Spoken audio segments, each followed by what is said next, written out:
Bisa dengar suara saya? Bisa, Pak, bisa. Oke.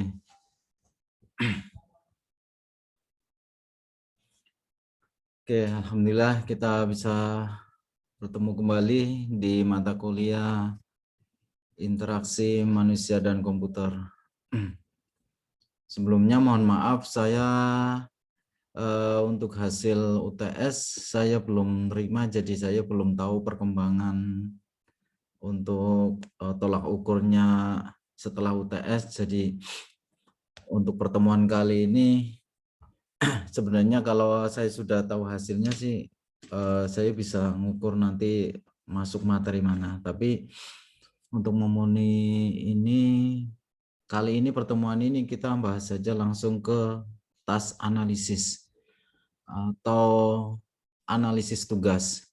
Jadi di analisis tugas ini nanti kita bisa menggambarkan atau memetakan apa-apa saja seandainya kita punya sebuah rancangan desain aplikasi, dia itu nanti akan memproses atau mendesain atau istilahnya memutuskan menu-menu saja apa saja yang bisa dimasukkan.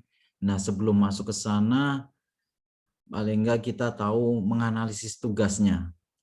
Jadi seandainya sebuah aplikasi kan dia itu untuk menyelesaikan sebuah tugas. Jadi tugas ini nanti apa, analisisnya bagaimana, nanti menu-menunya urut-urutannya itu bagaimana untuk bisa diterapkan di aplikasi kita. Jadi di sini di task analisis ini pertemuan ini ya berarti pertemuan 8, pertemuan 8.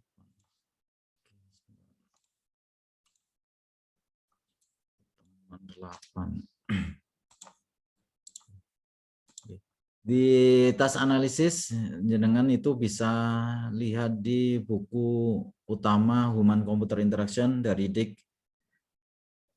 di halaman 510. Jadi analisis tugas ini merupakan sebuah metode untuk mendeskripsikan. Jadi nanti salah satu jalan untuk memutuskan hal-hal yang akan dilakukan oleh pengguna.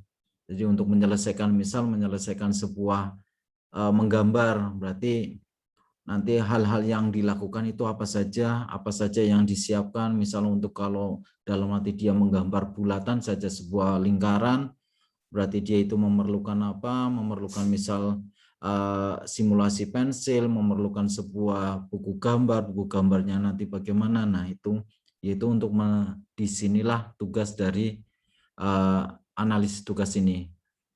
Jadi analisis tugas ini dia itu nanti melakukan hal-hal yang nanti dilakukan oleh pengguna, bukan dari segi pengembangnya ya. Pengembang adalah nanti kalau pengembang kan dia itu tinggal memasukkan ke dalam aplikasinya, dan ini prosesnya kita melihat dari penggunanya nanti. Berarti kalau dia itu mau menggambar, dia membutuhkan apa saja, pensil, gambar, berarti oh dia yang dibutuhkan pensil, berarti saya sebagai pengembangnya baru membuat sebuah animasi pensilnya, gambarnya, nah itu. Jadi bukan dari segi pengembangnya. Jadi dengan seperti ini nanti akan tercapai sebuah aplikasi yang diinginkan. Oke. Jadi tujuan dari analisis tugas ini yang pertama adalah kita melihat apa yang user akan lakukan, apa user yang akan dilakukan pada produk atau software yang sedang didesain. Atau kita menggambarkan apa yang user akan lakukan jika akan melakukan tugas seperti ini. Apa-apa saja, berarti semua media itu mau membuat lingkaran, berarti user pasti dia itu mau mengambil pensilnya, setelah itu dia itu halaman kertas gambarnya, oh berarti urut-urutannya itu. Berarti user akan melakukan pergerakan itu. Dengan seperti itu nanti kita bisa menggambarkan apa saja yang akan dimasukkan dalam aplikasinya. Dan Yang kedua, tujuannya adalah bagaimana user melakukan suatu pekerjaan tertentu. Itu kalau sudah ada alat-alatnya, terus bagaimana dia melakukannya. Berarti kalau membuat sebuah lingkaran, berarti dia itu akan membuat sebuah bulatan-bulatan, ya seterusnya yang akan dilakukan oleh user. Dan paling enggak tujuannya lagi adalah agar tahu, pengembang itu tahu bagaimana kebiasaan atau sikap user terhadap suatu aktivitas atau pekerjaan. Karena kalau kebiasaan orang, kita misalkan saja kebiasaan orang berhadapan dengan aplikasi mungkin mobile banking, dengan kebiasaan dia itu memegang game atau memegang media sosial saja, aplikasi yang dihadapkan itu pasti dia itu akan berbeda sikapnya. Mungkin kalau mobile banking karena dia urusannya dengan bank, terus dia itu berhubungan dengan finansial, pasti dia itu akan berhati-hati dan dia agak lebih berkonsentrasi dalam penggunaannya. Dan beda lagi sikapnya seandainya dia sedang bermedia sosial, misal dia berhadapan dengan Facebook, pasti dia itu akan lebih santai, lebih rileks, dan tidak ada tekanan. Nah, sikap-sikapnya itu juga kita sebagai pengembang itu juga perlu dianalisis. Dan di sini juga nanti akan berhadapan dengan kita mempelajari dengan kemampuan dari calon penggunanya. Jadi kita tahu berarti kemampuan pengguna nanti segini, kemampuan penggunanya nanti tidak mungkin dia itu mempunyai kemampuannya misal tingkat level 1 kok dikasih level 5, itu nggak mungkin. Jadi kita dengan tugas analisis ini kita bisa mengetahui yang cocok untuk usernya. Dan yang selanjutnya adalah bagaimana menciptakan sistem atau antarmuka yang berorientasi user. Jelas dari awal kita dalam IMK ini pasti berorientasi terus dengan user, karena kita ibaratnya dalam perancang, desainer, paling kita pasti kita akan ibaratnya kita melayani dari calon-calon user. Jadi tetap selalu berorientasi dengan user. Ini tujuannya analisis tugasnya.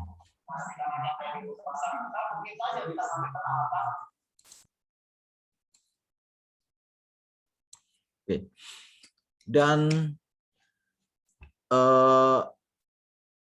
bagaimana cara melakukan sebuah task analisis? Itu ada beberapa tahap, yang pasti ada 3 poin yang paling nggak harus terpenuhi. Jadi tahapan atau proses untuk menganalisis setiap perincian tugas yang dilakukan manusia itu ada sebuah 3 poin yang paling pokok, yaitu apa yang akan dikerjakan. Dia itu user akan mengerjakan apa. Dia itu akan bertugas mengerjakan apa, menyelesaikan apa. Terus dalam menyelesaikan tugas itu, dia itu membutuhkan sebuah alat apa, dengan apa dia bekerja, dengan tool apa dia bekerja. Semua kita menggambar, dia itu akan mengerjakan menggambar. Dengan apa bekerja? Pasti dengan pen, dengan buku gambar, dan seterusnya.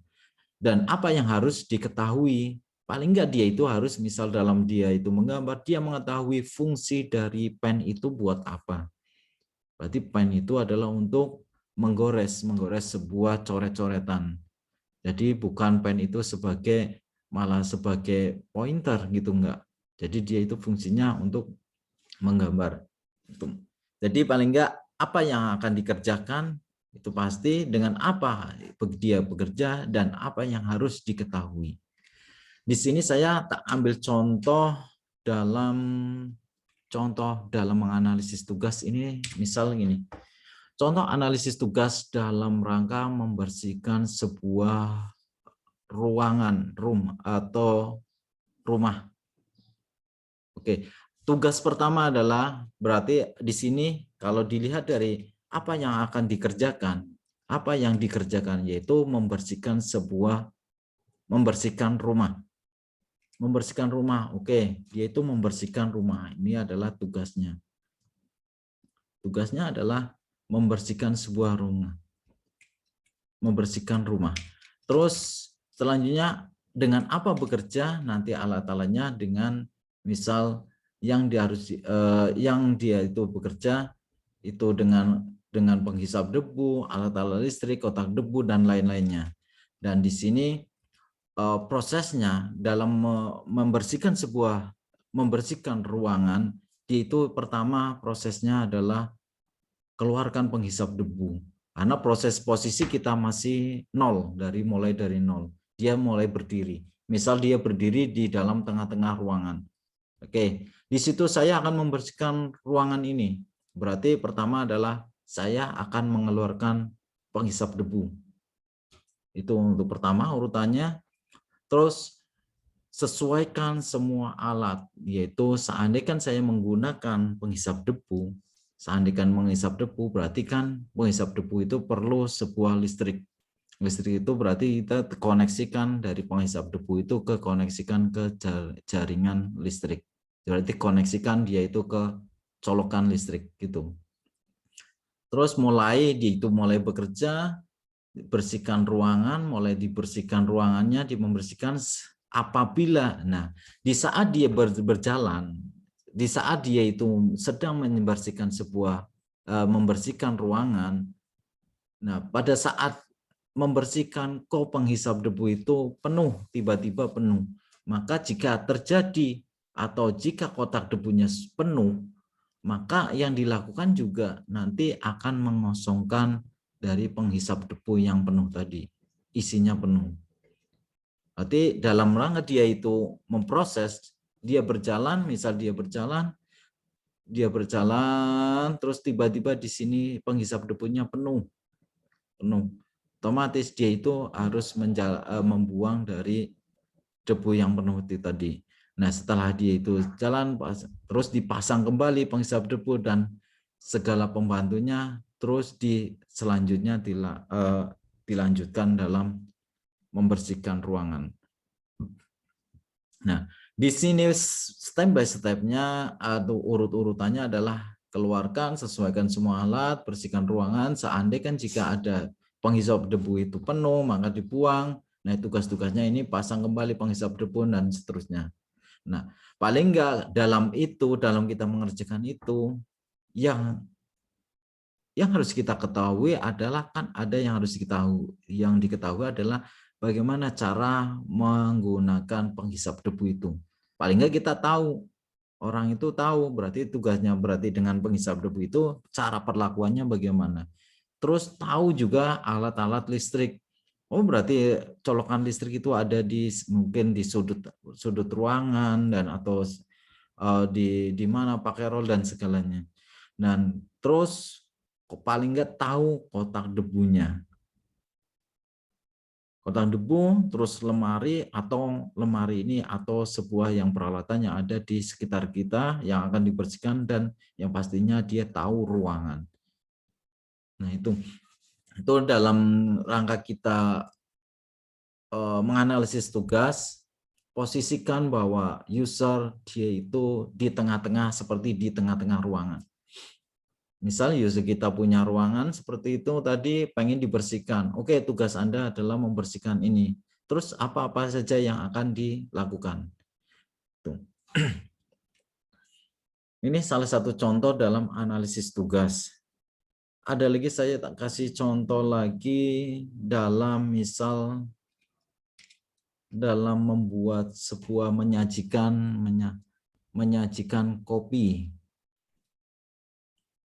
Jadi kalau kita menggambarkan, misal kita mau membuat kopi. Nah, posisi itu masih belum misal di sekitar kita masih belum tidak punya apa-apa. Berarti yang pertama kita lihat adalah seandainya kita mau menyajikan kopi, berarti dia itu memasak, pertama kan masak air. Memanaskan air, tugasnya itu. Terus kita ambil cangkir yang kosong. Yang kosong ini selanjutnya selanjutnya langkah-langkahnya adalah letakkan kopinya ke cangkir itu tadi. Terus habis itu ini kan sudah dimasak, yang nomor 1 itu sudah dimasak, sambil dia itu mendidih, menunggu mendidih, maka kita siapkan cair kosong, terus letakkan kopi, dan setelah air mendidih, maka air itu akan dimasukkan ke dalam masukan air. Nah, tunggu sampai setelah itu tidak langsung disajikan atau langsung diminum. Dia itu nunggu sampai 4 atau 5 menit lagi agar lebih sudah siap untuk disajikan. Setelah itu tuangkan kopinya. Itu. Nah, di posisi ini adalah urut-urutannya. Yang harus diketahui kita pastinya kita tahu berarti kopi itu bentuknya seperti apa, dia seperti apa-apa. Nah, kita yang diketahui kopi. Terus air, paling nggak kita tahu air. Terus kompor agar bisa untuk memasak, berarti kita mengetahui fungsi alatnya, terus bagaimana cara menjalankannya, dan selanjutnya adalah cangkir. Itu. Semua ini banyak kemungkinan yang mungkin dilakukan. Mungkin tidak hanya saya nggak punya kompor, misal dengan cara apa, dengan heater, berarti posisikan dia itu sesuaikan dengan kebutuhan yang ada di situ. Tidak harus seperti ini. Makanya kalau kita sering membahas di EMK itu, tidak pastilah harus memakai satu jalan ini, harus pakai itu, tidak. Tidak seperti ilmu matematika. Di sini banyak kolaborasi dari kemungkinan yang ada. Tuh. Nah, dari dua contoh ini kita bisa ngambil kesimpulan bahwa keluaran yang dihasilkan dari analisis tugas tadi, urut-urutannya adalah semua hal yang berkaitan dengan perencanaan. Urutan tindakan berarti perencanaannya membersihkan ruangan, mulai merencanakan bagaimana, terus urut-urutannya, dan apa saja yang digunakan dalam menyelesaikan tugas, yaitu dengan penghisap debu, atau dengan tadi memasak berarti kita dengan kompor, cangkir, dan lain-lainnya. Jadi kesimpulan dalam IMK bahwa task analisis tugas merupakan proses menganalisis bagaimana manusia melaksanakan tugas dengan sistem yang ada di dalam aplikasi itu. Oke, kita bisa menganalisis apa-apa saja yang bisa nanti diterapkan di aplikasi. Kalau dilihat dari perbedaan sekilas, analisis tugas ini hampir sama dengan kognitif. Jadi kalau seperti kognitif. Jadi kalau kita lihat perbedaan analisis tugas dengan model kognitif. Jadi kalau analisis tugas, dia dikhususkan untuk menganalisis kepentingan user. Jadi intinya cenderung lebih melihat apa-apa yang harus dilakukan oleh user. Berarti urut-urutannya. Apa-apa saja yang akan dilakukan, apa-apa saja urut-urutannya yang dilakukan, dan itu yang akan dijalankan. Nah, kalau kognitif, dia lebih cenderung dari diri dalamannya manusia tersendiri. Bagaimana setiap satu orang dengan satu orang kan dia itu sifat kognitifnya dalam hal pembelajarannya itu berbeda-beda. Jadi kalau kognitif itu lebih cenderung ke jiwa manusianya, kalau analisis tugas itu cenderung sudah aturannya atau urutannya. Itu perbedaannya. Jadi kalau kognitif lebih melihat pada proses pembelajaran yang internal yang ada di diri manusia sendiri dalam melakukan pekerjaannya. Proses pembelajarannya. Berarti ini adalah manusianya, kognitif itu sama saja dengan manusianya, manusia. Nah, kalau analisis tugas adalah seperti aturannya. Aturannya atau urutannya. Gitu.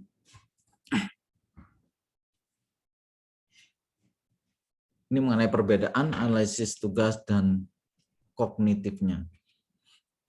Nah, dalam teknik pendekatan untuk membuat menggambarkan membuat sebuah tas analisis tugas, itu ada 3 metode sebenarnya. Nah, ada dekomposisi tugas, teknik berbasis pengetahuan, dan analisis berbasis relasi atau entitas seperti kita menggambarkan seperti di database. Tapi nanti kita lebih cenderung konsentrasi di dekomposisi tugas saja. Karena kalau di dekomposisi tugas itu lebih mudahnya yaitu memilih tugas ke sub tugas. Jadi ada sebuah tugas tapi sambil ada sub lagi tugas lagi.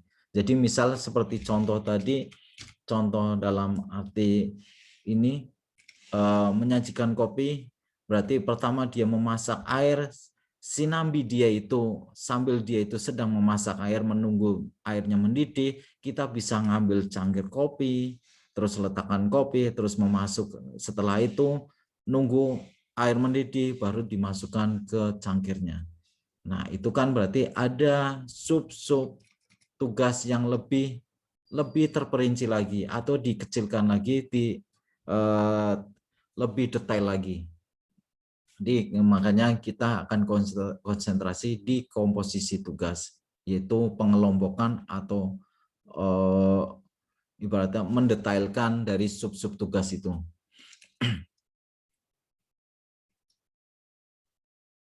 Jadi lebih detailnya dalam mendekomposisi tas, dekomposisi tugas, memilih tugas ke subtugas beserta urutan pelaksanaannya. Pendekatan yang paling sering dilakukan, sering digunakan seandainya nanti kita berkonsentrasi di dekomposisi tugas, nanti kita akan menggambar sebuah urutannya, sebuah skenario, paling enggak nanti sebuah skenario urutannya, bagaimana urutannya nanti 1, 2, 3-nya, dan yang paling utama dalam pendekatan ini adalah nanti akan mendapatkan hierarchical task analysis atau tata urutan analisis tugas. Hierarchical task analysis ini ya sering disingkat dengan HTA. Makanya nanti kita akan selain mendapatkan sebuah skenario, nanti akan menggambarkan sebuah diagram HTA. Itu hierarchical task analysis. HTA ini seperti task yang dilakukan manusia dalam mencapai sasaran. Jadi nanti diagram ini akan menggambarkan apa-apa saja urut-urutannya dalam bentuk diagram. Kalau tadi yang contoh depan ini kan bentuk dari seperti skenario urut-urutannya. Nah, nanti digambarkan dalam bentuk diagram. Nah, nanti output dari HTA ini akan menghasilkan hierarki tugas, terus subtasnya, subtugasnya, dan rencana yang menggambarkan urutan dalam menyelesaikan tugas. Itu. Jadi kita ambil contoh saja langsung ke dalam contoh. Misal kita ambil contoh lagi dalam membuat secangkir kopi. Oke. Pertama adalah kita memasak air untuk menyajikan secangkir kopi. Jadi memasak air, di dalam kita setelah memasak air, sambil kita menjalankan, kita akan memasak airnya di dalamnya isi teko dengan air, terus letakkan teko ke kompor, itu kan lebih detail lagi. Urut-urutan yang lebih detail, terus tunggu air di teko mendidih, dan setelah ini nanti kalau sudah mendidih, matikan gas atau matikan kompor. Nah, ini dari 1.1 ini sampai 1.4 ini, posisi ini sedang berjalan, posisi ini berjalan ke bawah, misal berjalan, kita bisa sambil menyiapkan cangkir kopi, cangkir yang kosong itu kita siapkan sambil menunggu air itu mendidih. Dan letakkan kopi setelah itu di 4 ini nanti setelah ini baru dari tugas yang satu-satu ini langsung lompat ke dalam 4 ini urutannya. Terus tunggu 4 menit, terus habis itu tuangkan kopi. Gitu. Nah, ini urutannya, berarti ini yang satu-satu ini adalah subtugasnya. Nah, yang 1, 2, 3, 4, 5 ini yang di sini adalah tugas utamanya.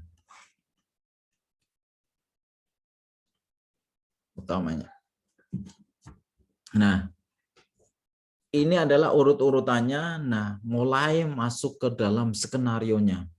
Skenario dari perencanaan membuat secangkir kopi ini. Oke, skenario atau perencanaannya nanti yang perencanaan skenario 0, langkah 0 adalah lakukan 1. Lakukan langkah 1, berarti langkah yang ini, masak air. Skenarionya ini masak air pada waktu yang sama jika teko sudah penuh. Di waktu yang sama jika teko sudah penuh, lakukan 2. Berarti lakukan 2. Lakukan yang kedua. Berarti pada waktu yang sama jika teko sudah penuh, berarti kan isi teko, berarti mulai dari masak, oh saya rencananya mau masak air, berarti teko tak isi. Pada saat waktu yang sama, kalau sudah penuh teko, lakukan 2. Berarti letakkan ini sudah dimasukkan kompor dan selanjutnya lakukan, kemudian lakukan 3 dan 4. Setelah 4 sampai 5 menit lakukan ke 5. Baru tunggu sampai 4 menit. Nah, itu urutannya. Ini skenarionya, dan skenario ada juga skenario yang keduanya atau rencana satunya.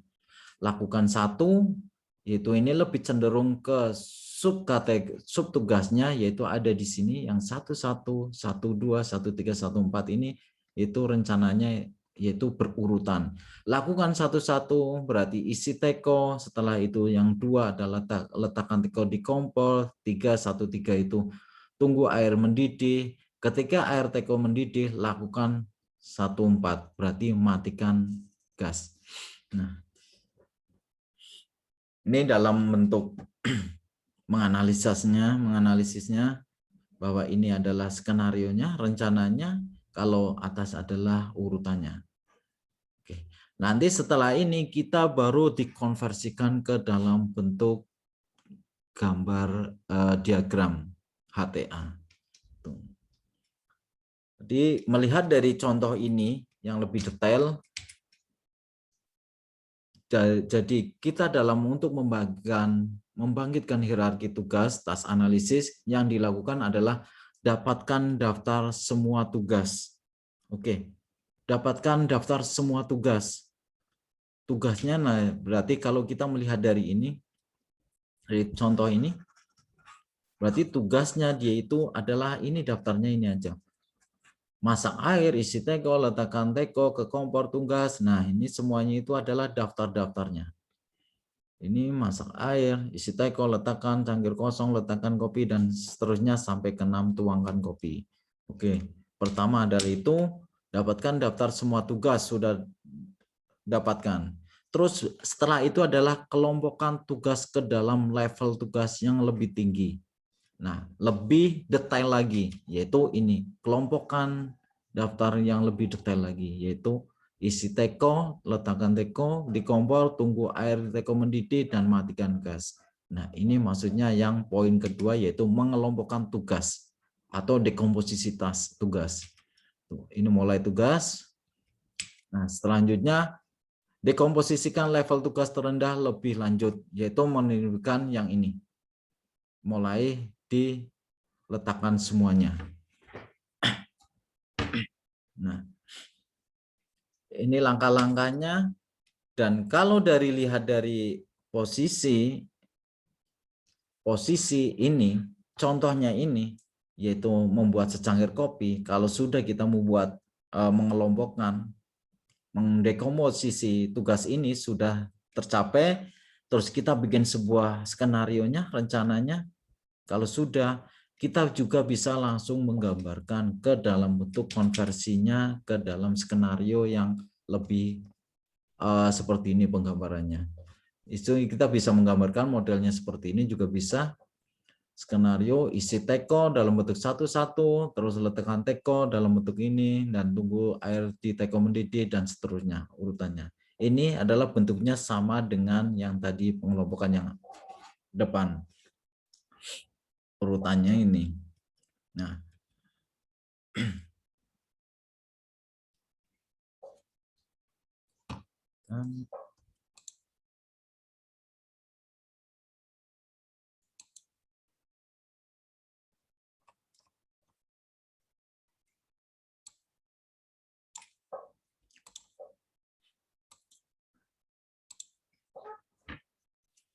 oke. Selanjutnya kalau kita sudah mendapat ini, menganalisis tugas ini mulai dari ininya, tapi bentuk skenarionya, oke, dari urutannya, terus skenarionya. Setelah itu baru kita konversikan ke dalam diagram HTA. Jadi diagram HTA dalam bentuk diagram ini gambarannya seperti ini. Di sini terlihat bahwa ada kotak-kotakan ini adalah 0, terus 1, 2, 3, 4, 5, 6, dan ini ada yang bawah 1, 1, 1, 2, 1, 3, 1, 4. Kalau melihat dari seperti yang ini, berarti pertama ada masak air, cangkir kosong, letakkan kopi, masukkan air, ini dimasukkan, diratakan kelompok-kelompoknya seperti ini. Oke. Nah, kita lihat bahwa setiap urutannya ini dihubungkan antara kotak satu dengan kotak lainnya. Ini terhubung, berarti langkahnya direncanakan, yaitu ada yang penting ada nilainya 0, 1, 2, 3 adalah urut-urutannya. Nah, di sini ada yang di bawah itu kalau kita masukkan ke sub kategori sub tugasnya, dia itu dibawahkan ke sini, didetailkan lagi ke bawah. Berarti 11, 12, 13, 14. Seandainya misal di 4 masukkan air dalam segi itu ada subnya lagi, maka di itu bisa digambarkan ke bawahnya lagi seperti ini. Lagi apa? Tuh. Nah, kalau ada ininya di bawahnya itu seperti ini, ada garis tebal, cuma seperti ini posisikan. Nah, ini posisinya garis bawah kotak, berarti tak ada lagi perluasan lebih lanjut. Berarti tidak ada lagi sub tugas lagi. Berarti disinilah tugas itu berhenti. Pada saat berarti cangkir kosong, letakkan kopi, ini cuma tinggal meletakkan kopi, tidak ada sub tugas lagi. Itu loh. Bukan dalam arti letakkan kopi terus kita ada pekerjaan tugas lagi, itu enggak. Jadi di sini sudah selesai. Kalau ada garis bawah itu selesai. Itu ibaratnya selesai, tidak ada tugas lagi. Nah, kita melihat bahwa ini bentuk urut-urutannya dan skenario itu tergambar atau tertuliskan di setiap rencana garisnya, yaitu rencana 0 seperti tadi, lakukan 1. Lakukan 1. Berarti lakukan 1 berarti dia itu akan melakukan yang 1. Pada waktu yang sama, jika cangkir sudah penuh, 2, selanjutnya 3, 4. Pada waktu yang sama lakukan 2. Terus 3, setelah 45 menit lakukan, setelah 3-4 ini kan dia itu mulai tunggu air teko mendidih, setelah itu bisa lakukan ke yang ke-3 dan 4. Masukkan langsung lompat ke sini dan sini. Dia itu akan sambil ibaratnya kita sambil menyiapkan, kita juga sudah mulai masak, terus ditunggu, sudah mendidih. Kalau sudah mendidih berarti lakukan 3 dan 4. Selanjutnya 3 dan 4. Setelah 45 menit dilakukan 5, berarti mulai tuangkan kopinya. Nah, ini bentuk diagram HTA. Digambarkan seperti ini. Nah, kalau kita melihat di sini ada garis selesainya. Setiap ini tidak ada subtugasnya lagi. Jadi aturan pemberhentian stop rule. Jadi bagaimana kita tahu kapan kita berhenti? Bagaimana kita tahu ini kok digaris atau tidak ada subtugas lagi?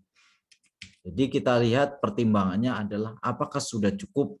Pertama adalah apakah sudah cukup. Seandainya kita melihat bahwa ini tugas ini sudah cukup, tidak ada subtugas lagi. Oke lah, berarti di situ berhenti. Terus tujuan perluasan hanya pada tugas yang relevan. Jadi dia itu kalau mau diluaskan, itu tugasnya relevan enggak? Masuk akal enggak? Itu meleset enggak? Itu masuk lebih efisien enggak? Kalau tidak efisien, atau dia itu tidak relevan, atau tidak masuk akal, atau itu meleset dari tugas utamanya, maka hentikan pemberhentian tugas itu. Jadi posisikan seperti ini, posisikan tidak ada tugas lagi di sini. Nah, terus ada kemungkinan lagi bagaimana aturannya berhenti, kemungkinan adanya kesalahan. Seandainya itu ada lebih didetailkan lagi, lebih diperluas lagi, mungkin ada banyak kesalahan nanti yang akan terjadi. Maka lebih baik itu ditutupi, misalnya aturan-aturan yang lebih detail, sub tugasnya itu ditutup, maka itu bisa boleh mulai berhenti. Gitu. Ini aturannya HTA, ini seandainya mau stop rules. Oke. Seperti saya bilang tadi bahwa depan kita ini di diagram ini tidaklah 100% oh yang benar ini, bukan seperti matematika. Berarti ilmu pasti. Nah, karena kita hubungannya IMK itu kepastian banyak kemungkinannya. Nah, makanya itu kita bisa menggambarkan seperti ini menurut kita. Seperti ini menurut kita. Kita juga bisa menggambarkan, tapi dengan mempertimbangkan kaidah stop rules ini, lebih detail lagi. Misal saya contohkan ini. Ini sama saja seperti tadi, tugasnya itu membuat secangkir kopi. Dalam membuat secangkir kopi, ini lebih detail lagi, yaitu misal pertama adalah membuat sebuah secangkir kopi. Rencananya adalah nanti lakukan satu. Oke, lakukan satu. Pada waktu yang sama, berarti melakukan satu, ini berarti mulai isi tekong. Mulai lagi setelah itu, di sini rencana satu, lakukan satu berarti rencana sesuai rencana satu ini adalah lakukan 1, 1, 1, 2, 1, 3, 1, 4. Berarti 1, 2, 1, 1 setelah itu lakukan 1, 2, terus 1, 3 sampai 1, 4. Oke, ini lebih detail lagi. Nah, pada waktu yang sama jika cangkir sudah penuh, lakukan 2, selanjutnya 3, 4. Berarti lakukan 2 sambil ini berjalan, ini sedang berjalan, maka lakukan cangkir kosong, ambil cangkir kosong, terus buat kopi. 3. Pada saat 3 ini ada rencana yang ketiga, yaitu lebih didetailkan lagi. Terus panasi cangkir, salah ini. Salah ini.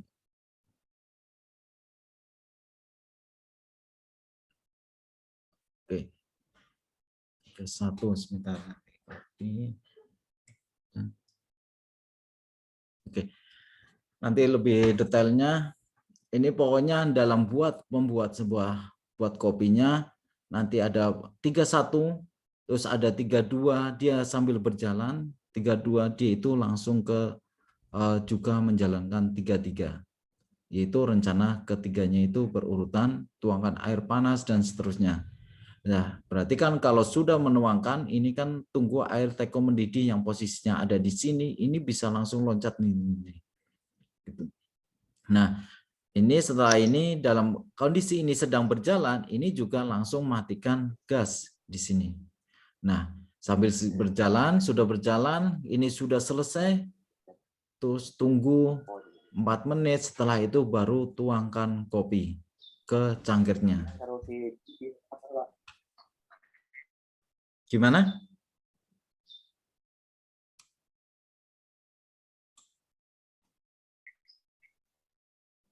Oke.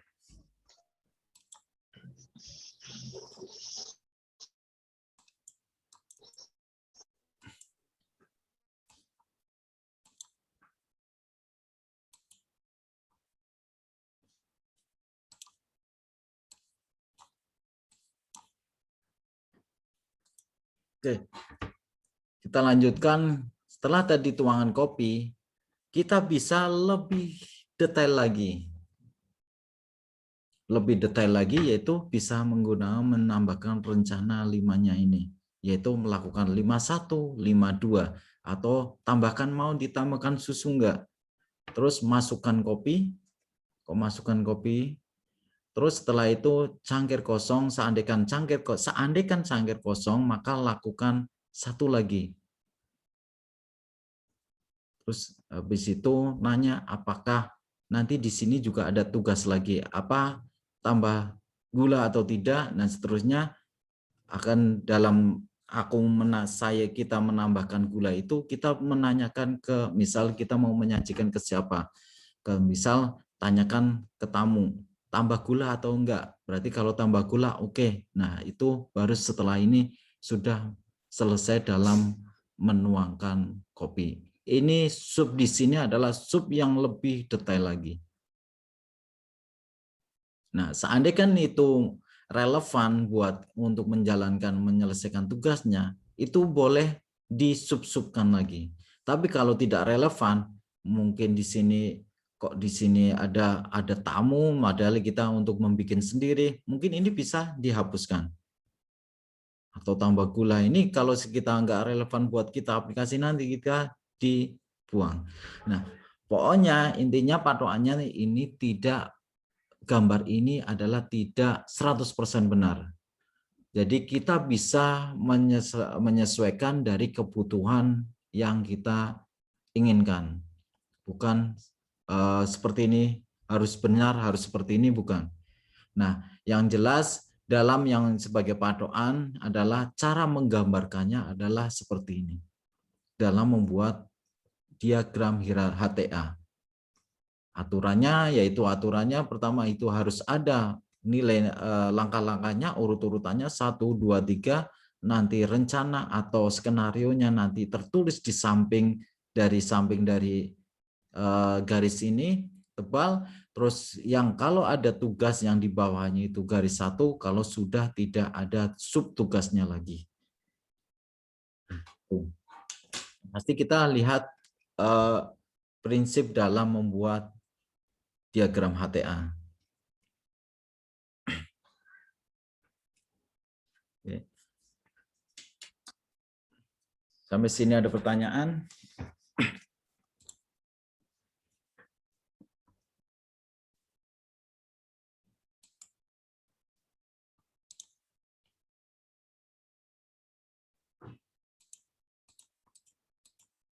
Sebentar.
Ada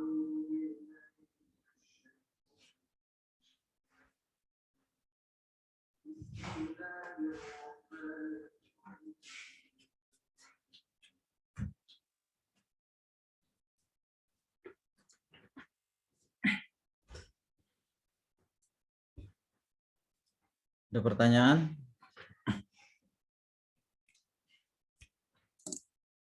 Kalau tidak, jadi ini diagram HTA, kita bisa ambil kesimpulan dari pembahasan tadi bahwa kesimpulan tentang HTA menjadi alat analisa yang jelas terkait human performance. Jadi langkah-langkah manusianya khususnya dalam melakukan penilaian dan penanggulangan errornya. Jadi misal di sini kayak tadi, misal ada sebuah kita menganalisis tugas, kok terjadi di sini ada yang tidak relevan, itu kita bisa buang di sini. Nah ini nanti dalam bentuknya ini bisa di aplikasinya, misalkan ini akan jadi tombol menu-menunya nanti. Proses-prosesnya atau menu-menunya nanti langkah halaman per halaman dari aplikasinya nanti, aplikasi kita. Itu. Jadi menggambarkan ini sebelum kita menjalankan ada halaman atau ada tombol atau menu. Nah, itu kita bisa menggambarkan di sini bagaimana menganalisisnya, menganalisa tugasnya nanti. Gitu. Jadi dengan HTA ini nanti kita akan bisa mengukur dari performan atau performan manusianya, khususnya dalam penanggulangan errornya. Dengan ada error kita buang, atau kita masih kurang kita bisa menggambarkan lagi. Gitu. Jadi juga di sini semakin banyak kebutuhan yang ingin diperinci atau dianalisa, maka tingkatan hierarki juga akan mengikuti semakin banyak. Seperti tadi di sini, seandainya akan lebih terperinci dalam menunggu 3 menit, misal ini akan melakukan apa, itu bisa. Itu semakin lebih detail. Terus pihak yang sebaiknya ikut terlibat dalam melakukan HTA ini, dalam kita menganalisa, merupakan semua pihak yang terkait, mulai dari pihak maksudnya di sini adalah pihak calon user atau calon pengguna itu dalam menganalisa tugas ini. Ini hasil kesimpulannya ini. Terus saya gambarkan lagi mungkin biar lebih detail lagi, misal kita dalam diagram HTA dalam tugas membuat file yang diletakkan di direktori, mesti di Windows Explorer misal gitu. Kita akan membuat sebuah file. Jadi kalau dalam skenarionya, pertama kita kan biasanya mencari file kita akan diletakkan di mana. Berarti cari tempat yang diinginkan, misal di My Document. Oke. Membuat direktorinya, misal dari My Document itu kita ada new folder, mungkin menu toolbar, klik, file, create folder, beri nama direktori tersebut. Oke, kalau sudah, seandainya kita membutuhkan shortcut-nya, kalau tidak berarti ini bisa kita abaikan. Kalau kita tetap membutuhkan itu, kita bisa dengan langkah bikin shortcut-nya. Urutannya adalah tekan ini keyboard, beri nama direktori shortcut tersebut. Oke. Selanjutnya dalam membuat sebuah direktori sudah, terus membuat filenya, klik file ke toolbar, create dokumen, klik empty file, beri nama file. Nah ini salah satu contoh kalau kita di komputer misal. Jadi misal kalau ini ada Windows Explorer, mungkin kita mau tempat tata letaknya mau di mana, oke di My Document. Setelah ini berarti kita menggambarkan bikin direktorinya, klik kanan misal, kalau ini kan klik file berarti di sini new. Nah kalau ini bisa kita gambarkan sendiri, kita dengan klik kanan new folder dan seterusnya. Terus setelah itu kita bikin new folder, terus setelah itu masuk bisa kita membuat file apa lagi di dalamnya. Nah Itu subtugas-tugasnya seandainya kita mau membuat pembuatan file yang ada di direktori yang kita inginkan. Nah, itu salah satu contohnya, dan perencanaannya juga kita bisa skenarionya sesuai dengan ini. 0 kerjakan 1, kemudian kerjakan 2 atau 3. Nah, itu.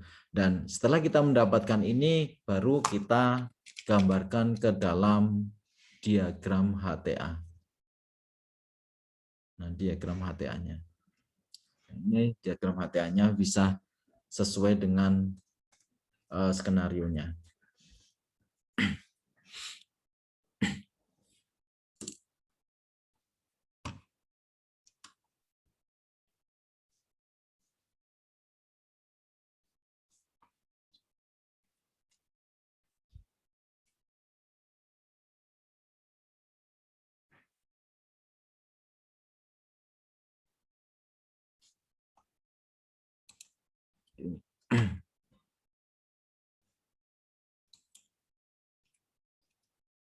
Sebenarnya ada contoh lagi, tapi ini mungkin mudah dimengerti, jadi mungkin nanti mahasiswa bisa buka sendiri slide-nya, biar saya tak share di chat ini ya. Chat ini slide.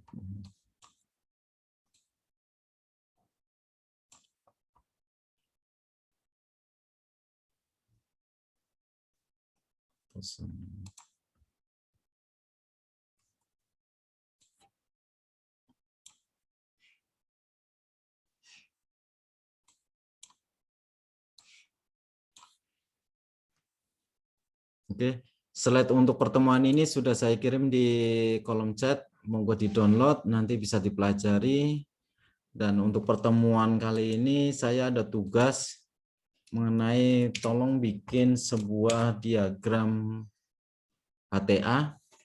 Tugas seperti tadi, yang bikin skenarionya, setelah itu dikonversikan ke dalam diagram. Jadi nanti tugasnya adalah aktivitas melakukan panggilan telepon. Gambarnya panggilan telepon ini seperti bukan mau menggambarkan telepon di HP juga bisa, boleh, tapi kalau ini telepon rumah, telepon rumah. Jadi kalau mau membuat kita melakukan tugasnya itu mau melakukan panggilan, pertama itu apa? Misal dia itu ngambil teleponnya, terus diangkat, terus mencari nomornya. Seandainya kan saya tahu nomornya, itu bagaimana yang dilakukan. Kalau sudah tahu berarti apa yang dilakukan, kalau belum itu apa yang dilakukan. Kalau di handphone juga itu seperti itu. Semua kita akan melakukan panggilan telepon, berarti yang dilakukan itu apa saja. Mungkin kalau kita sudah tahu nomornya, kita pencet nomornya. Kalau belum, kita mungkin bisa mencari di kolom kontak dan seterusnya. Nah, tolong di tugas ini, tugas untuk dikumpulkan minggu depan, itu membuat tugas HTA, yaitu aktivitas melakukan panggilan telepon. Itu ada 2. Yang pertama bikin ini, catat tindakan dalam diagram HTA atau secara tekstual atau skenarionya. Mulai dengan yang sederhana dengan asumsi tahu nomor yang harus dihubungi. Kalau seandainya ini sudah tahu, berarti bikin diagram 2. Terus yang kedua adalah kemudian tambahkan situasi yang lebih rumit, mungkin mencari nomor di buku alamat atau di kontak atau apa yang harus dilakukan saat nomor tersebut digunakan. Jadi di sini dalam penekanannya juga jenengan nanti digambarkan menekan gimana, apa-apa yang ditekan. Contohnya ini maksudnya kemudian tambahkan situasi yang lebih rumit lagi. Contohnya seperti tadi saya, nah oke, yang pertama ini lebih sederhana. Ini kan sederhana. Ini kan sederhananya seperti ini. Jadi dia pokok-pokoknya yang dilakukan. Terus yang kedua, gambarkan lagi yang lebih detail lagi, maka yang detail lagi ini. Yang lebih rumit lagi dalam pengerjaan tugas analisis ini. Nah, ini kan lebih detail daripada yang awal tadi. Nah, sebenarnya tugasnya sama, cuma kalau ini lebih sederhana, ini sederhana. Nah, ini lebih rumit lagi. Nah, nanti jenengan juga dalam tugas yang ke ini, dalam aktivitas melakukan panggilan telepon, yang pertama itu asumsinya saya sudah tahu nomor telepon. Kalau belum tahu nomor telepon, apa yang akan dilakukan step-stepnya? Gitu. Ada pertanyaan sampai sini? Slide-nya itu ada di Mungkin belum, Pak, mungkin. Oke, siap. Slide-nya itu ada di kolom chat. Jenengan bisa download. Setelahnya juga video ini biasanya saya upload di YouTube untuk diulang lagi, mungkin untuk dipelajari. Nah, untuk tugas ini tolong besok dikumpulkan minggu depan.